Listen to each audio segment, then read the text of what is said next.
Bonjour mes amis, j'espère que ça va bien. Oui, Daniel Tadros qui vous arrive directement du Québec. Vive le Québec libre!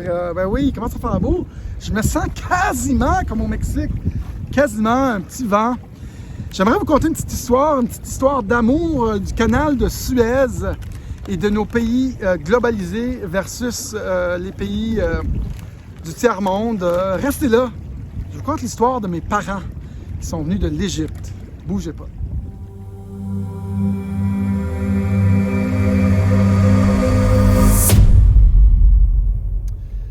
Bonjour mes amis, j'espère que ça va bien. Bienvenue au channel des frères Tadros. Vous écoutez Daniel Tadros. Ici, on regarde la société d'une façon spirituelle. Oh, il vente. On va arranger ça. Et aussi d'une façon technologique pour créer le nouveau monde. Il y a un petit peu de vent, plus frais qu'au Mexique. Et on essaie de créer le nouveau monde ensemble. Regardez ce qui se passe. Vous savez quoi faire, mettez like, subscribe, mettez un petit commentaire. Aidez-nous à faire exploser l'algorithme de YouTube. Le petit vent me dérange, il est quand même frais là.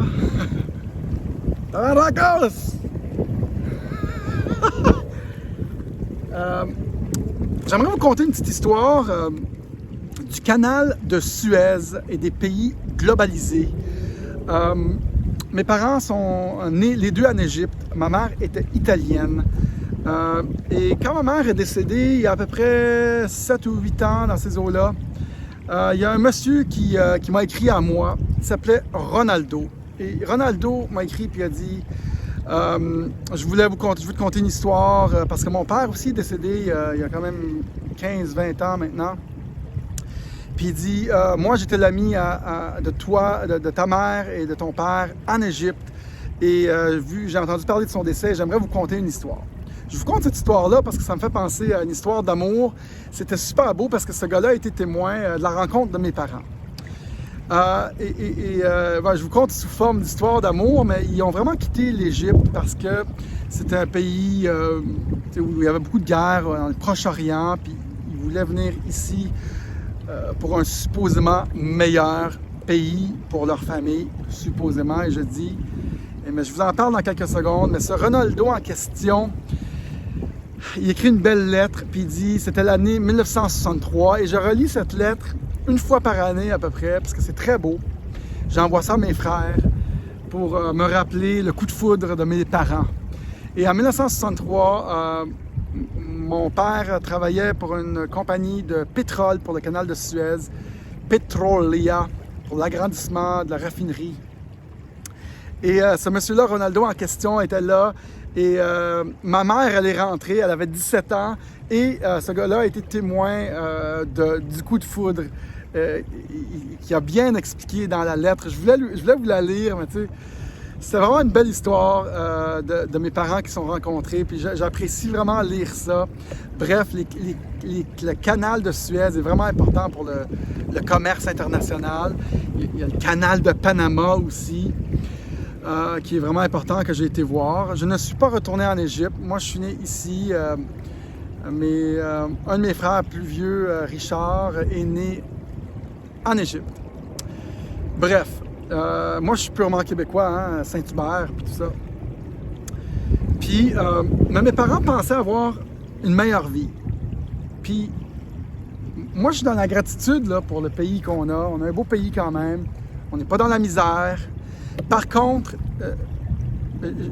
quand je réfléchis à ça, je me dis, ils sont venus ici pas pour vivre en dictature, un pays globalisé qui ne sert plus ses citoyens, le pays ne nous sert plus.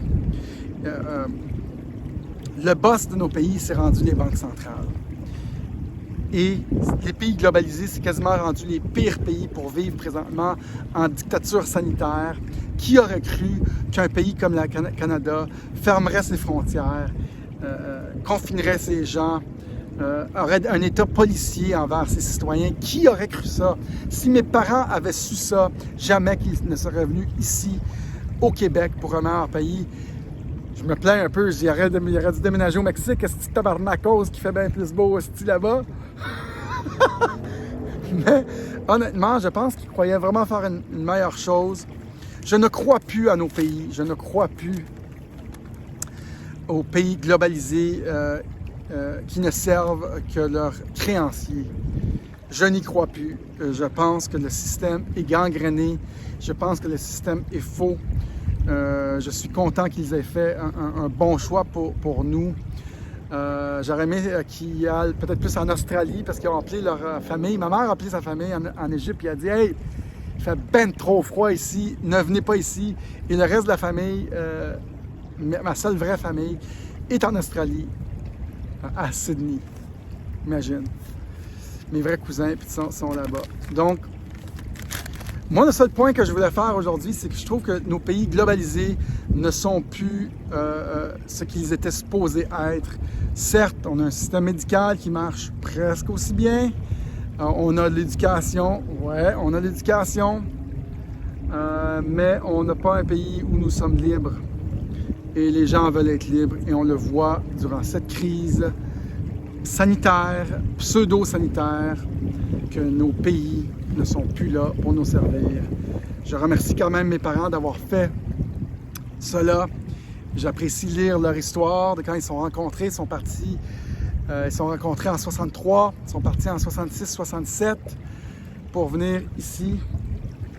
Mon père avait un gros accent, il roulait ses R. Bref, c'est la seule chose que je voulais dire. Une histoire du canal de Suez et des pays globalisés. Histoire d'amour, notebook, comme vous avez ici avec les frères Tadros. Bref, c'est ça que je voulais vous dire via l'histoire de mes parents, l'histoire de la rencontre de mes parents. Si vous appréciez nos capsules, mesdames et messieurs, moi qui est sur le bord du Richelieu, faites like, subscribe, mettez un petit commentaire, dites que vous appréciez vraiment ce que les frères Tadros font. Puis, surtout, vous pouvez faire des dons pour nous aider. Je rencontre je rencontre une journaliste du Devoir avec qui j'ai accepté une rencontre pour parler de nos modes de financement. On va voir qu'est-ce qui se passe. On va voir qu'est-ce qui se passe avec ça. D'habitude, les journalistes, je ne suis pas très clément face à leurs demandes. S'ils ne suivent pas mon agenda, il n'y a pas d'agenda. Et d'habitude, je dis non ou j'ignore l'appel. Alors, voyons voir qu'est-ce qu'ils nous veulent, ces journalistes. Salut tout le monde, à la proxima. Merci beaucoup d'avoir été là. Bye bye.